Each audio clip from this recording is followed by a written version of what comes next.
नमस्कार विद्यार्थियों। आज हम पढ़ने जा रहे हैं कक्षा 12वीं हिंदी सर्जना पाठ्य पुस्तक का पाठ 5 भूषण, और उसका जो प्रथम वाला कवित्त है उसे हम पढ़ेंगे, जिसमें जब शिवाजी युद्ध करने के लिए जाते हैं तो आसपास का माहौल कैसा होता है, उनकी युद्ध से जब सेना उनकी चलती है तो आसपास उसका कैसा प्रभाव होता है, उसको इसमें कवि भूषण ने बखूबी दर्शाने की कोशिश की है। तो आइए हम शुरू करते हैं। साजी चतुरंग सैन अंग में उमंग धारी सरजा शिवाजी जंग जीत न चलत है। भूषण भनत नाद बिहद नगारन के नादी नाद मद गैबरन के रलत है। एल फैल खैल भैल खलक में गैल गैल गजन की ठैल पैल सैल उल सत है। धारा तारा सो तरनी धूरी धारा में लगत जिमी थारा पर पारा पारा वार यो हलत है। थारा पर पारा पार वार यो हलत है।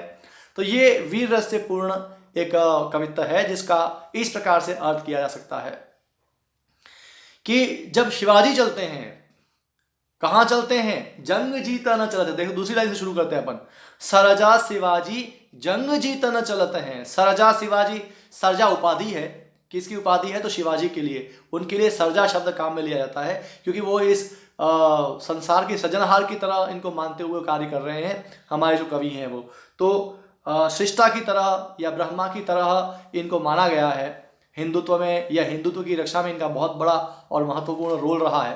तो सरजा शिवाजी, सरजा शिवाजी मतलब जो सरजा हैं, सर्जनहारे हैं शिवाजी, वह क्या करते हैं? जंग जीतन चलत हैं। जंग जीतने के लिए चलते हैं। सरजा शिवाजी जंग जीतन चलते हैं। सरजा शिवाजी जंग जीतने के लिए चलते हैं। कैसे? तो साजी चतुरंग सैन, साज यानी सजा करके, साजी सजा करके। क्या सजा करके? चतुरंग सैन, चतुरंगिणी सेना को सजा करके। कैसी सेना? चतुरंगिणी। चतुरंगिणी सेना किसको कहते हैं? जिसमें पैदल सवार भी हो, घुड़सवार भी हो, हाथियों पर बैठने वाले हो, रथ पर बैठने वाले हो, भिन्न भिन्न प्रकार के रथी महारथी जिसमें रहते हैं, ऐसी सेना को हम कहते हैं चतुरंगिणी सेना या चतुरंग सैन। सैन मतलब सेना। चतुरंगिणी सेना को साजी सजा करके, हर प्रकार की सेना साथ में है शिवाजी के साथ में। और अंग में उमंगधारी, अंग में यानी अपने शरीर में, उमंगधारी अर्थात पूरा जोश धारण करके, उमंग लेकर के। युद्ध करना ऐसे वैसे नहीं होता, उत्साह का काम होता है। बिना उत्साह के युद्ध जीते नहीं जाते और न ही लड़े जाते हैं। तो अंग में उत्साह भर करके अपनी चारों प्रकार की सेना को सजा करके जो सरजा शिवाजी हैं वो जंग जीतने के लिए चलते हैं। जब वो चलते हैं तो उनका प्रभाव कैसा होता है, जरा इसको देखें कि भूषण भनत नाद विहद नगारन के।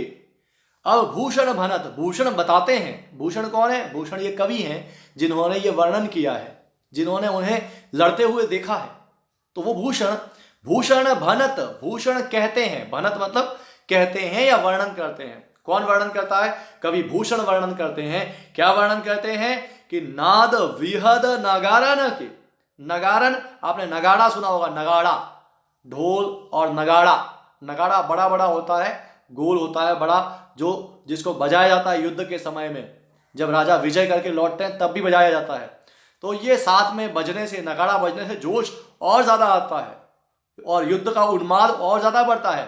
तो भूषण भनत, भूषण कहते हैं नाद यानी आवाज। किसकी आवाज?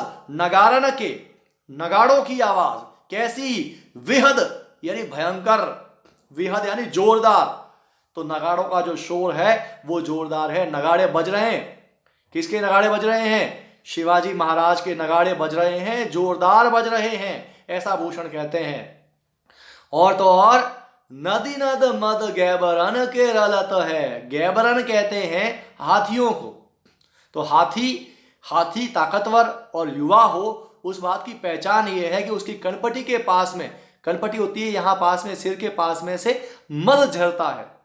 मद मतलब एक प्रकार का लिक्विड, एक प्रकार का तरल पदार्थ होता है जो झरता है। और ऐसा माना जाता है कि जिस हाथी का जितना ज्यादा मद झरता है वह हाथी उतना ताकतवर होता है। और आप जानते हैं युद्ध में जो हाथी जाएंगे वो अगर ताकतवर नहीं होंगे तो किसी काम के नहीं होंगे। वो दौड़ते हैं और जब हाथी दौड़ते हैं तो बहुत सारे उसके नीचे कुचल करके मर जाते हैं। तो शिवाजी की सेना में हाथी कैसे हाथी हैं? जिनके मद रलत हैं। गैबरन मतलब हाथियों के, किसके हाथियों के? शिवाजी के हाथियों के। रलत हैं, रलत है मतलब बहता है। क्या बहता है? मद बहता है। हालांकि बहुत कम मात्रा में आता है लेकिन ज्यादा बहता है। किसके बहता है? तो हाथियों के बहता है। कौन से हाथियों के? शिवाजी के हाथियों से। कितना बहता है? नदी नद, मानो नदी नालों नाले बह रहे हो ना, वैसे मद बहता है। हालांकि यह संभव नहीं है, पर अतिशयोक्तिपूर्ण वर्णन में कुछ भी संभव है। तो कहते हैं कि शिवाजी के हाथी जो हैं उनका मद कितना बहता है? जैसे नदी में जल बहता है, नालों में जल बहता है, वैसे मद बह रहा है इन हाथियों के। इतने ताकतवर हाथी हैं। और हाथियों की ताकत का आगे भी पंक्ति में कहा गया है, देखेंगे आप। तो जब हाथी चलते हैं उनका मद बहता है और नगाड़ों की जोरदार आवाज होती है, और चारों प्रकार की सेना जो है किसकी? शिवाजी की, वह जब चलती है तो धरती हिलती है। और आगे क्या कहा देखो कि उनके चलने से क्या होता है?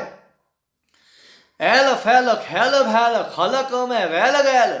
एल फैल मतलब जो मार्चिंग होती है ना, सेना जब चलती है तो बिल्कुल फ्लैग मार्च करते हुए, जब अपने आजकल भी सैनिक चलते हैं ना परेड टाइप करते हुए, तो एल फैल, एल फैल मतलब चलने से, कदमों की चाप से, एक साथ कदम ताल करने से, खैल भैल खलबली मच जाती है। एक तो हाथी आगे आगे, हाथियों के पीछे पीछे जो पैदल सवार हैं वो हैं, रथी हैं, अश्व सवार हैं, ये एकदम सिस्टमेटिकली जब चलते हैं ना, बिल्कुल युद्ध की तैयारी के साथ में, जोश के साथ जब ये चलते हैं, तो एल फैल इनके चलने से खैल भैल खलबली मच जाती है।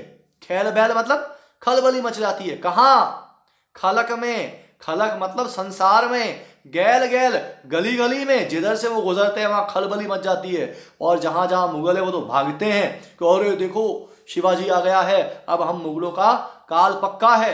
तो मुगलों से बहुत टक्कर दी थी शिवाजी ने, खास करके औरंगजेब से। औरंगजेब की नाक में दम कर रखा था शिवाजी ने। तो शिवाजी ही ऐसे व्यक्तित्व रहे जिन्होंने मराठा साम्राज्य को बहुत बढ़ाया और इन मुगलों को जो है वो मरोड़ करके रखा।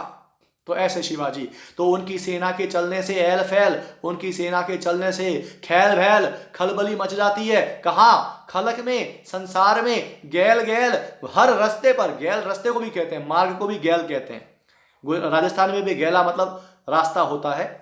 तो हर मार्ग में, हर गली में क्या हो रहा है? तो खलबली मच जा रही है। और तो और गजन की ठैल पैल सैल उलसत है। जब हाथी चलते हैं तो उनकी ठैल टक्कर लगने से, उनके भिड़ने से, सैल, सैल मतलब पहाड़ भी उछलत हैं। उछलत हैं मतलब उखड़ जाते हैं।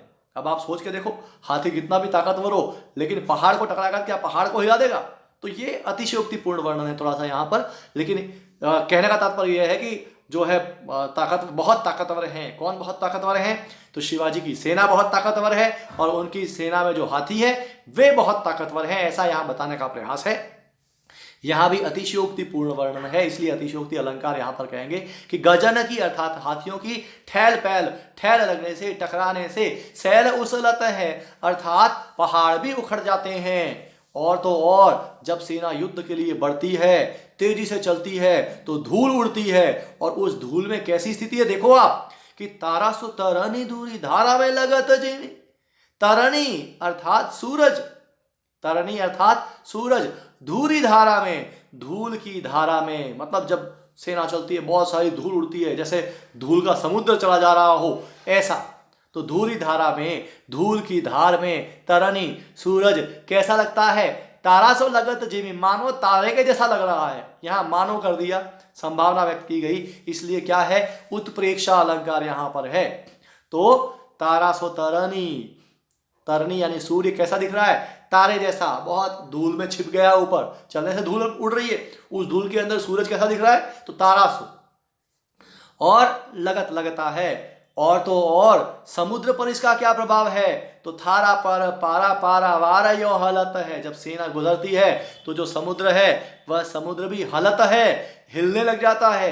कैसे हिलने लग जाता है? जैसे थारा पर थाल के अंदर रखा हुआ पारा हिलता है, उस थाल को हिला तो पारा जैसे हिलता है ना, वैसे ये समुद्र भी पारे की बूंद के जैसा हिल रहा है। किसके चलने से? तो शिवाजी की सेना के चलने से। तो ये था शौर्य किसका शौर्य? महाराज शिवाजी का शौर्य था, जो हिंदुओं के हम कहें या पूरे भारत के कहें तो उस समय महानायक थे और हिंदुओं के मुगलों से रक्षक भी एकमात्र यही थे। अगर शिवाजी ना होते तो इस राष्ट्र में हिंदुओं का बच पाना संभव नहीं था। तो मुगलों से टक्कर लेकर के, और आगे भी एक जगह कहा गया है कि भाई हिंदू न की चोटी रोटी राखी है सिपाही न की, और इस प्रकार की बातें अन्यत्र भी भूषण ने कही हैं। तो बहुत ही सुंदर प्रयास यहाँ पे किया गया है। वीर रस का अतिशयोक्तिपूर्ण वर्णन है, और चूंकि हमने और आपने उनको लड़ते हुए नहीं देखा, लेकिन इस वर्णन से इस बात का अनुमान लगाया जा सकता है कि उनकी युद्ध शैली कैसी रही होगी। दाहिने हाथ की तरफ शब्दार्थ लिखे हुए हैं, जो जो शब्दों के ऊपर यहाँ क्रम संख्या लिखी रखी है उसी क्रम संख्या वाले शब्द का वही अर्थ पास में है।